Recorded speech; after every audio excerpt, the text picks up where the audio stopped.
Okay, so I want to build, I've got my pedicles, if you will, on either side of this frame, but I need to come down and get the inferior articulating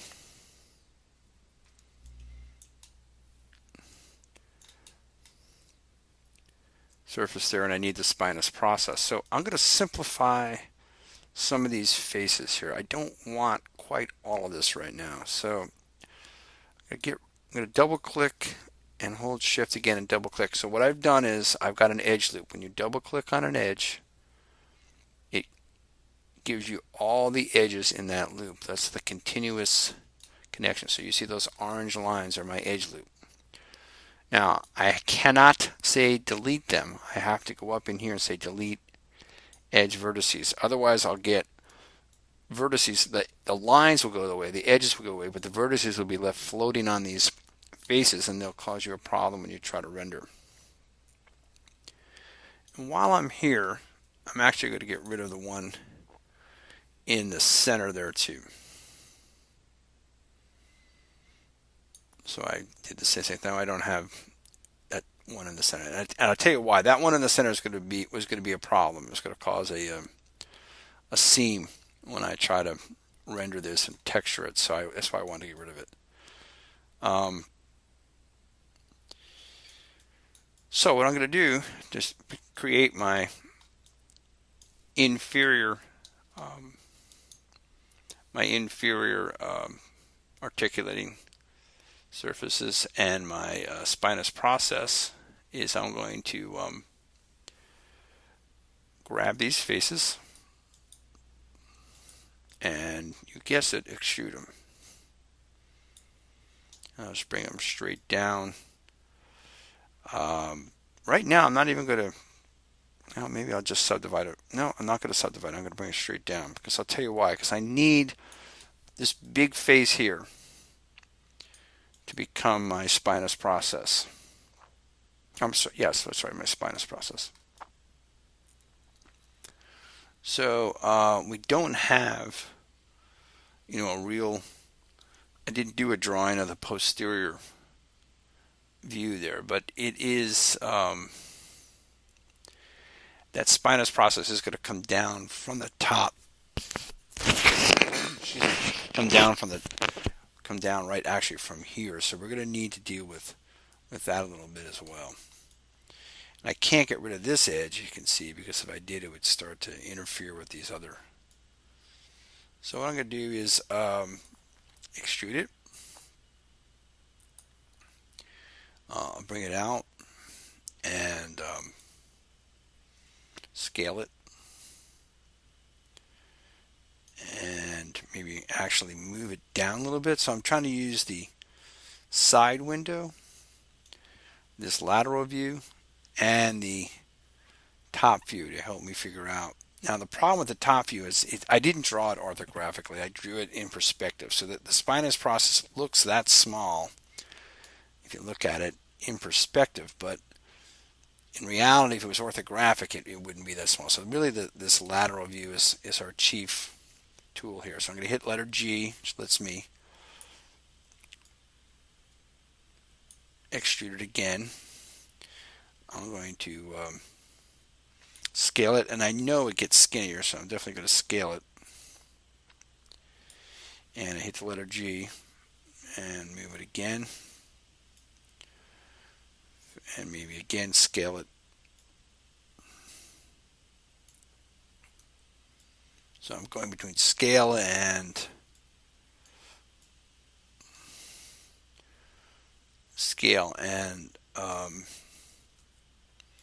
move to get it positioned. Letter G again, and it comes out like, it seems like everything always has a wee bit of expansion, the bone here at the tip. So now I will scale it out a little wider and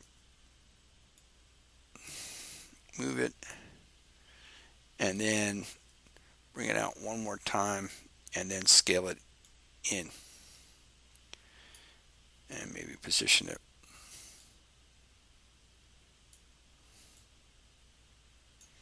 Okay, so there you go.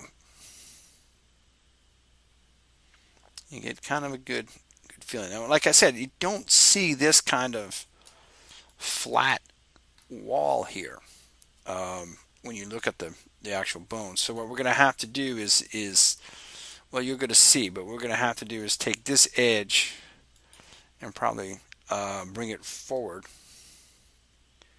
And actually what we probably want to do is actually take this whole face and bring it forward a little bit. And you can see what I'm looking at again now as I'm looking at my top view. It looks like I could scale that because it gets a little narrower. And maybe even bring it down just a little bit. And then take this edge and bring it up and perhaps back and scale it a little bit in. So we get kind of a, that kind of scoop, that descending plane, if you will, that you see coming off. So now we have these over here are the start of our inferior articulating surface. We can want to grab, say, face and grab these two faces. I'm sorry, not move them, we want to extrude them.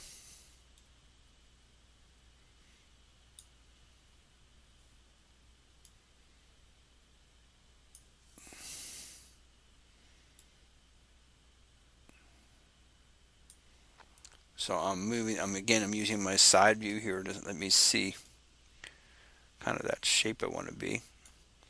Looks like I'm a little off, a little far posterior with that. And, if I hit the number 3, you can see things aren't quite so bad.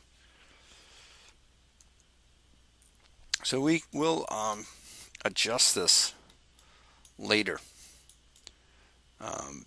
We'll fine tune it, in other words. Maybe get this edge right here. Now, see, I don't have the luxury now of having the instance, right? So I can't just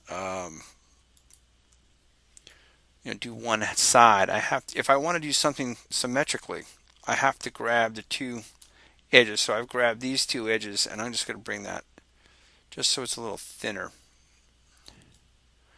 Okay. So we're trying to keep, and I think we've done that. We've trying to maintain a 4 sides, quads, 4-sided or quads on all of the surfaces. We'd like to get that body, this canal, to have a little bit more of that shape, that a little more rounder. And one of the things we have to do is pull this forward. Now, I took that seam out the middle. So what I might try, I took the seam out the middle because if I just pull it right there, it's just going to pinch it. I don't want to pinch it. I want to actually create that arc. So what I'm going to do is say Edit Mesh, Insert Edge Loop, and from the front I'm going to add, I'm actually using the front and the top to help me add a place where I can now go and say face 1, 2, 3, and move those faces forward. Okay, so I'm getting a little more of an arc that I wanted.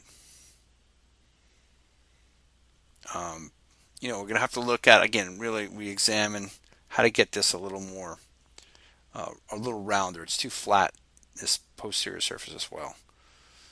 So we could do the same thing. We could do an Edit Mesh,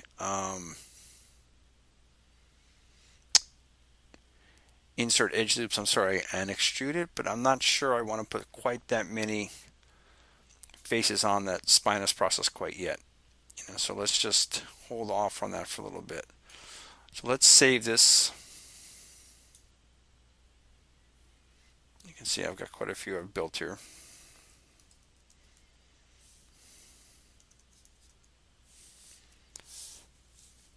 Let's call this something better than that. Let's call this prototype T6. So I want to make sure I keep in mind that this is just a placeholder. Let's see what it looks like with the 3. So we've got a lot of like soft gooey stuff, but look how the canal pretty much gets pretty close to what we want. It's got a little bit of that, really got a fairly close, so we don't really need to do too much, I don't think. I was talking about I'd have to maybe work with that back wall, but I maybe don't have to. And maybe even if I expand or scale those 3 faces down there a little bit, I can get even a little more of that canal shape. So I think that looks pretty good. So we'll work on, like I said, we'll work on that when we want to get a more accurate model. But there's one thing I want you to work on before you give up on this, before you start using this as your placeholder. It's important that you know it fits with another one, with the one immediately below it. So if you duplicate it and move the duplicate either up or down, doesn't really matter. So there's got to be a space for the disk, and the inferior and superior faces have to fit. Now, I think there's a little bit, they don't slide bone on bone. There's obviously got to be some cartilage, very thin cartilage on there. So if we look at it, you see there's going to be a wee bit of a gap. But I think that's okay. I think that's not, again, for the placeholders, I think that's all we need.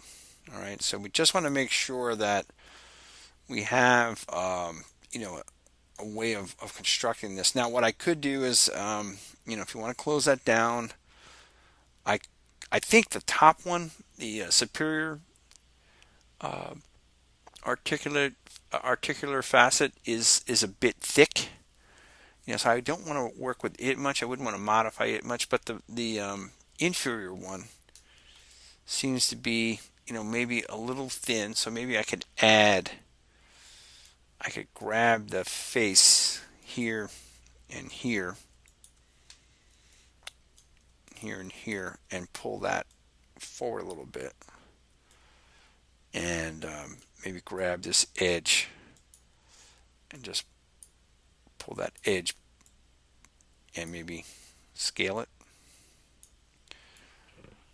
Now I don't want to do that. I don't like the crookedness of that. Let's get rid of that duplicate and do it again.